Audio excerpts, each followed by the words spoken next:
The 33 Strategies of War, Part 9, Turn the Tables. Sa digmaan at kahit sa buhay may mga pagkakataon na ikaw ang nasa ilalim, ikaw ang dehado, ikaw ang pinipressure, ikaw ang tinatarget. Pero tandaan mo, hindi permanente ang posisyon sa laban. Ang strategy na turn the tables ay tungkol sa pagbaliktad ng sitwasyon.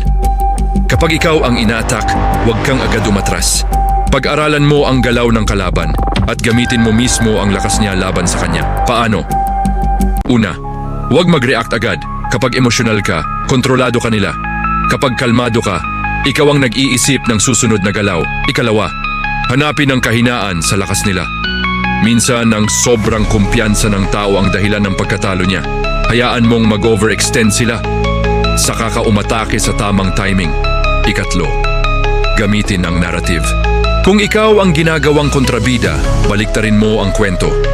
Ipakita mo ang katotohanan sa tamang paraan at sa tamang oras.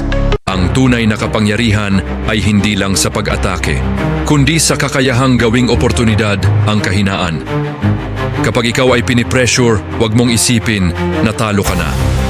Minsan, ang pagiging dehado ang pinaka-epektibong posisyon dahil hindi ka nila pinaghahandaan. Sa huli ang panalo ay hindi para sa pinakamalakas. Ito ay para sa pinakamarunong mag-adjust.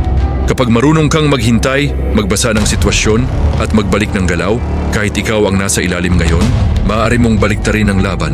Huwag maging biktima ng sitwasyon, maging strategist.